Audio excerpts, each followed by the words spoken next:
সবাই আমাকে দেখে ফার্স্টে বলছে কি এই পিচ্ছি, এ কি করবে, এ নায়িকা হবে। আমাকে অনেকে ধরে বলছে তুমি নায়িকা হবা, তুমি পারবা।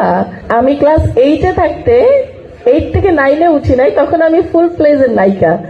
আমি তখন থেকে এই ইন্ডাস্ট্রিতে একেবারে ছোটবেলায় হাতে খড়ি আমার ডাইরেক্টরদের। আমার ডিরেক্টররা এমনও হয়েছে যে আমাকে গালে তুলে ভাত খেয়েছে, আমি তখন এতই ছোট ছিলাম। তখনই আমি পুরো, অনেকেই জানে না যে আমি এত ছোটবেলায়, তখন সবাই মনে করে যে নায়িকা মানে তো মিনিমাম একটা 20 নালে 30 এজে আসবে।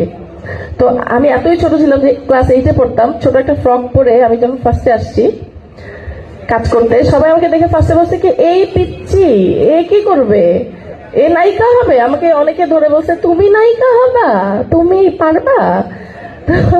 এতেশাম দাদু আমার, তাকে আল্লাহ বেহেশতে নসিব করুক, উনি আমাকে ফার্স্ট ছবিতে নিয়ে আসছিলেন। উনি আমাকে, আলহামদুলিল্লাহ, উনি আমাকে বলেছিলেন যে আমার নায়িকা ও একদিন অনেক বড় জায়গায় যেতে পারবে। তো ওনাকে আল্লাহ বেহেশতে নসিব করুক, দোয়া করি তার জন্য সবাই। সে তার জন্যই আজকে শাবনূর আর আমার ডিরেক্টর যারা, ইভেন আমার প্রডিউসার যারা আমাকে লগ্নি করে কাজ করেছে, অনেক মানে তারা তো নাও করতে পারতো প্রথমে, যখন আমি একদম ছোট ছিলাম, একটা ক্লাস 8-এ পড়া মেয়ে।